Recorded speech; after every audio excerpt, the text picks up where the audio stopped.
នេះគឺជារបស់ enchant ដែលគ្រប់គ្នា player Minecraft ហៅថា enchant ដែលចង្រៃបំផុតដោយសារតែ enchant នេះមានឈ្មោះថា Curse Binding នៅពេលដែលយើងពាក់គឺដកអត់ចេញទេអញ្ចឹងដោយសារតែមិត្តភក្តិខ្ញុំគាត់ស្គាល់ពី enchant នោះដែរអញ្ចឹងពេលខ្លះវាអត់ពាក់ទេដើម្បីឲ្យវាពាក់គឺខ្ញុំប្រើវិធីសាស្ត្រមួយទៀតអីយ៉ាង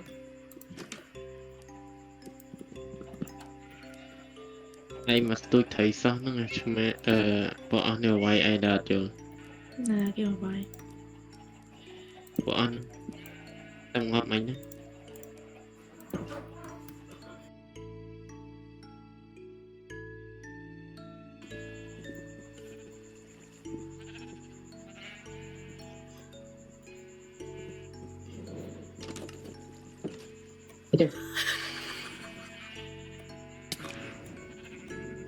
Còn là cái xoay đã ô tô đồ ai dùng dịch tập tập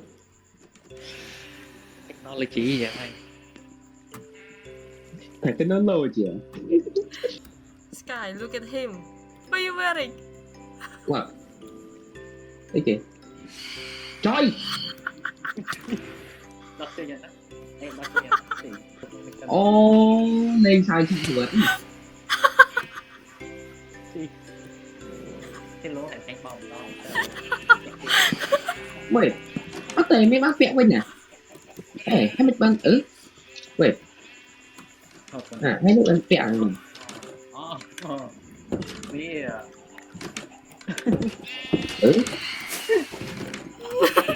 wait what nè ngoài thời gian Kata kayo chơi đại nhân clear mày đại nhân clear mày đại nhân clear mày trời đại thủ bút ông biết đại thủ bút chi đại gì nè à cái chớp này này ý rồi cái con thua technology áo chi Sky for chi đồ chi ao điện technology ấy cũng nó này còn hắn nè tôi phải biết đa cho được rồi